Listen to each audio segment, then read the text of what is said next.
Hi guys, accidents happen and it happens a lot more with children. If you're a toddler mom, you'll totally relate to this video. Today I'm going to be sharing tips that would help you prevent a lot of childhood accidents, especially with toddlers like this. Chikuna, say hello. Hello. Hello. Hello. All right, so let's go straight into this video. Well, let's talk about bonds, right? When I was in medical school, the professor that taught us bonds gave us a saying. He said, hot water is king. What does that mean? It means that you move to the hot water. The hot water doesn't come to you, and that's the best advice about hot water. Move to it. Don't move it. I don't know if you get this. But then you're asking me, what if I absolutely have to move this hot water? What should I do then? Move it with a flask. Move it with a flask. A flask is the best way to move hot water. It is narrow, so even if it creates a splash, it will not be much. It's usually covered, okay? And then a sturdy flask like this, it has a handle, so it's easy to carry.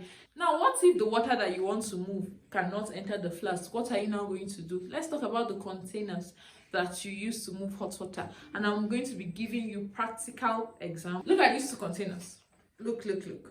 Which one do you think is better to move hot water with? This one. This is A. Type in the comment section now. This is A and this is B. Let me know. This is safer to use compared to this. Why? This is narrower compared to this. This has a handle, so it's easier to carry.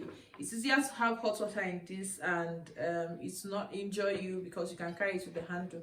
Compared to this one, that's the temperature can even burn your hand, so it makes it easier for it to fall and all of that. So the container, the narrower the opening of the container, the less damage it can cause. When I use these containers for my daughter, what I actually do is I put the cold water that I want to mix with the hot water into the bucket first, then I go and put the hot water inside, so that even if I'm moving around and someone knocks it over or knocks it out of my hand, thank you my darling, my son is giving me the bucket. So even if it gets knocked out of my hands, the water is not at a temperature that it would cause a serious burn or it will cause a burn. So those are some of the things that you can do. But really, I would advise you don't move around with hot water when you have toddlers or even adults. Adults can also have burns, yeah? Another thing, recently in the ER, I saw a child that soup poured on. So the kitchen is a very, very high risk area for accidents in children. Don't allow your children into your kitchen, especially when you're cooking. My son absolutely loves to be with me in the kitchen when I'm cooking. But even if he's crying, see, crying no dey kill. Seriously, crying does not kill children. So if you know that they're in a place that they can be prone to accidents, like the kitchen is very, very accident prone. Especially when you're cooking, you're dealing with hot oil, hot water, all of that, and you're moving around. You know they are so little, they might be by your leg and you'll not even see them, and then when you move, you stumble and it causes a lot of issues. So let them not be in the kitchen while you cook. I think that is like the best advice. So for the second one, accidental ingestion of pills. The first thing is, they are not adults. That's something we have to realize. They are not adults. So that you label this oil instead of water, or you label this kerosene. Kerosene ingestion used to be very common, but now people use gas, so I don't think it's as common. But that you label this kerosene, like it's inside Coke bottle now, or Fanta bottle, or Sprite bottle, and you label the kerosene, does not mean that child will not drink it. The smell will not dissuade them from drinking it. The taste will not dissuade them from drinking it. So once it looks like water, they will drink it. I'll give you an example. I make tea for my child in a cup, a particular cup. So anytime he sees that cup, he tells me, "Mommy, tea." Imagine if I put something like that, something else into that cup, he'll probably drink it and think it's. When children are used to, oh, I can drink from Coke bottle, I can drink from Fanta bottle, or any beverage bottle. If you put something else inside that bottle, they will assume that it's eatable, and they're going to drink it, and you're going to end up in the emergency room, which is something that we absolutely know that we don't want to. So one of the things that they also like, they are very curious, they like to put things in their mouth. So one of the things that they also do is that they swallow a lot of things, and the commonest is pills. Keep pills out of the reach of children. I'll show you what I do in my house with pills, because initially when I first gave birth, I used to keep it in cupboards and close to me, maybe if I need to take the pill or something. But I realized that my son plays with it, and if you're not looking, he can swallow one. And you know, adult dose of medications are different from children's dose of medication. So I'm going to show you something that I fashioned that I use to keep pills in my house. So this is my pill container in the house.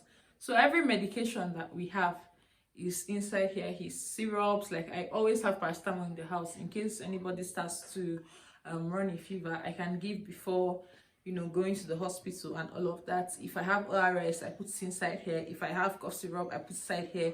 If I have pain medication, I put it inside here.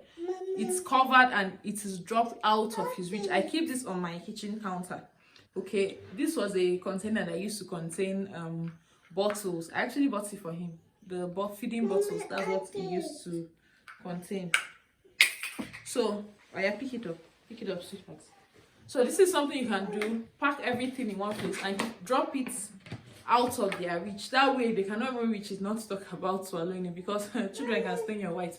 You just look away and they put it inside their mouth. So another thing I would also talk about is the way you organize your... So this is what you go through when you're trying to make content with a toddler. Hey my god. Anyway, the last thing I want to talk about, because I think I should just end this video, is how you store things in your cabinet. Like I have a kitchen cabinet that has the lower part and the upper part. The things that should be below should be things that are absolutely harmless. Okay, things that will not hurt them. Like in my kitchen cabinet, is not organized, so I cannot show you people. What I put there is plastic containers that I used to pack food in the freezer. And then the other part that has food, I make sure that it's food that even if someone ingests, it's not going to cause them a lot of trouble.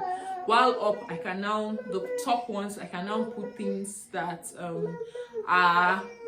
could be harmful if they are ingested. So that is something that you can also do. So these are tips that I could use to prevent accidents in children. If this is something that you've enjoyed, if you have other tips, I want to see them in the comment section. If you want to see more of this, like this video, share, comment, and subscribe so that I'll know that you really enjoyed this. Then I can make a part 2, maybe, because there's still a lot more to talk about. Thank you so much for watching. I have to go and tend to this big man here. Thank you so much, and I'll see you in the next video. Bye.